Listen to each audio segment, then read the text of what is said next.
chaque matin, il y a des millions de personnes qui vont travailler. Et finalement qui passent une grande partie de leur vie au travail. Et tous ces gens, dans une entreprise, ça forme une communauté. Sauf que la question, c'est que ça forme une communauté de quoi? Pendant très longtemps, les entreprises ont été des communautés de destin.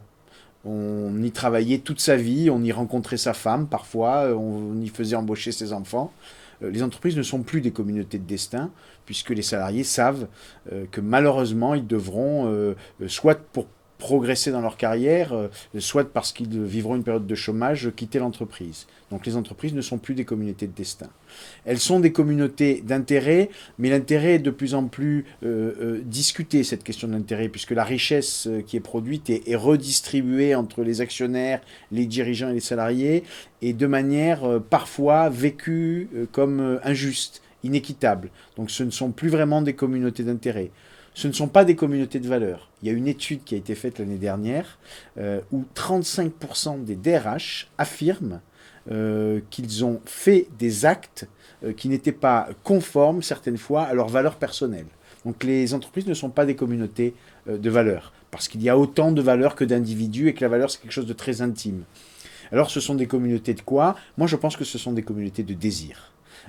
Et ce que j'entends par désir, c'est un désir qui réunit les gens autour de choses simples que sont la fierté d'entreprendre quelque chose ensemble, la satisfaction de réussir ensemble, le plaisir dans la qualité des relations professionnelles avec ceux avec lesquels on bosse au quotidien, et que bâtir une stratégie de l'envie, qui est le sujet de mon livre, c'est de travailler à construire cette communauté de désir dans la durée.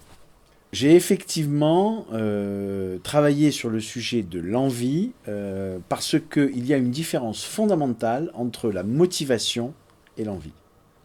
La motivation, c'est d'abord quelque chose de très individuel.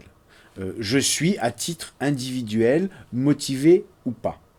Et puis la deuxième chose, c'est que la motivation, c'est un processus raisonné. Raisonné en ce sens que je travaille, je fais des efforts. Si j'ai une récompense qui peut prendre des formes différentes, dont je considère qu'elle est juste par rapport à l'effort que je fournis, alors ça entretient ma motivation, puisque la motivation, c'est en fait trouver des motifs d'action. L'envie, c'est autre chose. L'envie, ce n'est pas quelque chose de raisonné. À l'origine de l'envie, il y a les émotions, et bien évidemment les émotions positives. Plus je ressens d'émotions positives, plus je serai riche d'une énergie qui me donne envie d'aller de l'avant, envie de continuer. Et puis la deuxième chose, c'est que l'envie, c'est quelque chose qui se propage collectivement. Il y a une dimension beaucoup plus collective dans la dimension d'envie. Alors, par rapport à l'optimisme, l'optimisme, c'est un état d'esprit. L'envie, c'est quelque chose qui met en dynamique. C'est un mouvement. Bien évidemment, souvent, les gens qui ont envie sont des gens qui sont optimistes ou un peu plus optimistes que la moyenne, mais ce n'est pas un état. L'état, c'est l'optimisme. L'envie, c'est la dynamique et c'est le mouvement. Qu'est-ce qui génère l'envie dans l'entreprise ? Puisque c'est ça, une fois qu'on se dit que l'envie est essentielle, il faut se poser la question de comment générer l'envie. D'abord, c'est quelque chose, c'est une co-responsabilité.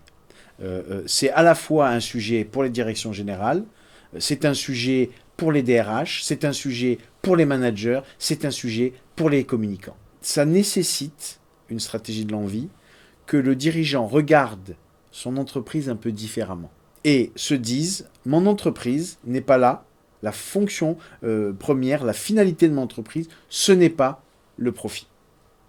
La fonction première, la finalité de mon entreprise, c'est le progrès.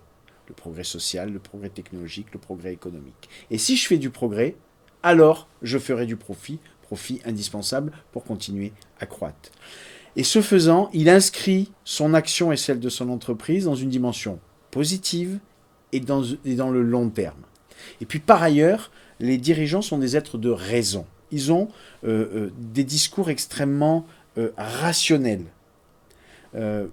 Pour donner envie, il faut parler au cœur autant qu'elle a raison, et il est nécessaire d'avoir des discours qui stimulent, qui soient enthousiasmants, qui soient riches d'émotions positives. Donc voilà, deux façons pour les dirigeants de contribuer à générer de l'envie, la conception même qu'ils ont de la finalité de leur entreprise et la manière dont ils parlent à l'ensemble de leurs salariés.